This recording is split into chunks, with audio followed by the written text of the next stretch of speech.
como que a gente faz, então, para ensinar uma coisa que a gente sabe, mas talvez a gente não saiba ensinar? Tem gente que tem essa dificuldade também.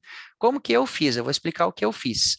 No meu caso, para ensinar educação financeira. Depois quero falar sobre isso também, a questão de como que eu me tornei um educador financeiro. Desse lado esquerdo, eu coloquei aqui crenças, opiniões, informações e conhecimento. Eu coloquei isso aqui, ó, junto com pensamento. Percebam, então, que a gente tem três palavras principais: pensamento, palavra e ação. É assim que a gente muda as coisas. E a gente pode começar pelo pensamento. Eu coloquei flechinha para cima e para baixo, porque dá para começar pela ação também. É meio interligado isso aqui. Mas aqui no pensamento a gente tem as nossas crenças e opiniões, aquelas coisas que a gente acredita e que a gente manifesta, que a gente fala, e às vezes não está nem consciente disso. Talvez assistindo esse vídeo você se dê conta, bah, eu acredito nisso. Eu acredito que eu só vou dar aula, só vou fazer uma coisa se eu tiver muito preparado para aquilo, né? Se eu souber um pouco, eu não vou me atrever a ensinar. E o que eu estou dizendo para você é isso. Você deve tentar sim fazer isso. Eu hoje dou aulas de inglês para crianças, aula de inglês junto com aula de música. E eu só consegui aceitar esse desafio, chegar nesse ponto de ser pago por isso, porque lá atrás eu encarei aquele desafio, que foi dar aula de violino para crianças, uma coisa que eu não sabia fazer. Então, a gente tem que tentar perceber, em primeiro lugar, quais são as nossas crenças, as nossas opiniões e quais informações e conhecimento a gente já tem.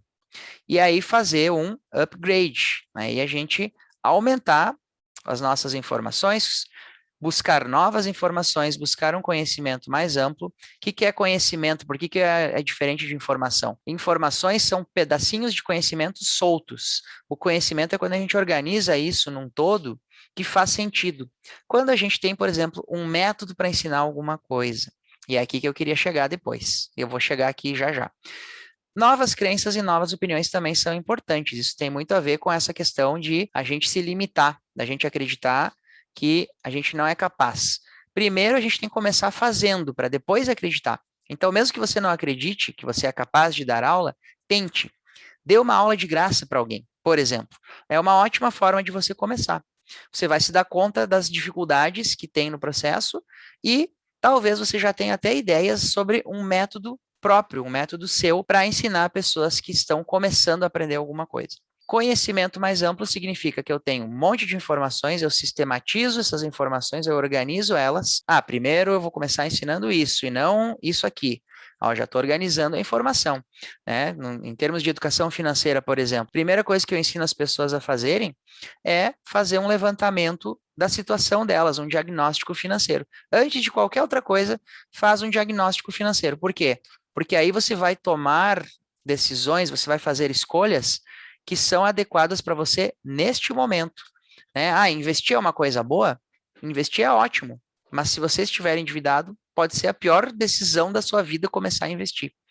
Então, depende muito do seu diagnóstico financeiro. Estou dando aqui um exemplo do meu método, o método Gaste Melhor, que é o que eu uso com os meus alunos, que eu trabalho com eles nas oficinas de finanças, de organização financeira e de investimentos. Depois que eu ampliei o meu pensamento, depois que eu li, estudei, conversei com pessoas, com outras pessoas que têm mais conhecimento do que eu, ou mesmo dentro da minha área, elas têm um jeito de trabalhar diferente do meu. Depois que eu comecei essa mudança no meu pensamento, eu vou começar a falar sobre isso, vou começar a escrever sobre isso. Posso escrever um novo método, começar a criar formas de ensinar os outros a fazer aquilo que eu sei fazer hoje, né? Isso é basicamente criar um método.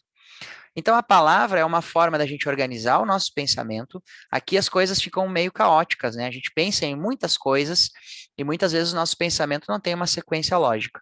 Então, escrever é uma forma de organizar o pensamento. Escreva as suas ideias, escreva os seus planos, os seus objetivos e as suas metas, porque na hora que você colocar no papel, você vai ver aonde que está faltando ali pensar, onde que está faltando organizar, e aí tudo vai ficar mais claro e você vai, inclusive, ser capaz de criar um método para ajudar os outros a aprender uma coisa que você sabe hoje e que você não sabe transmitir, talvez.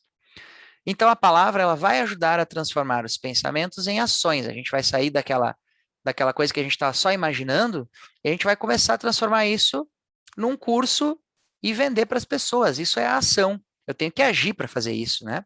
Tem uma frase que eu gosto muito do Paulo Vieira.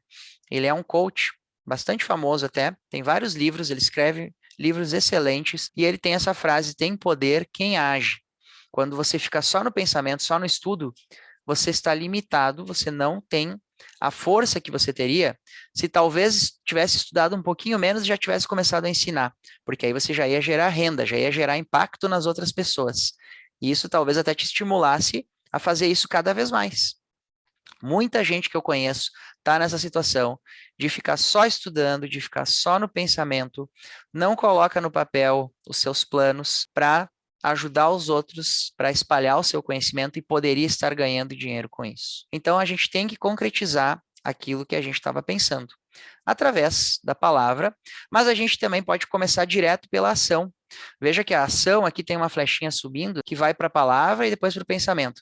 A partir da ação, a partir de, mesmo sem pensar muito, eu começar a ensinar alguém, pode me fazer depois, com o tempo, buscar mais conhecimentos sobre formas melhores de ensinar, e aí eu chego no meu método, eu crio um método que pode ajudar as pessoas a resolver aquele problema que eu já resolvi.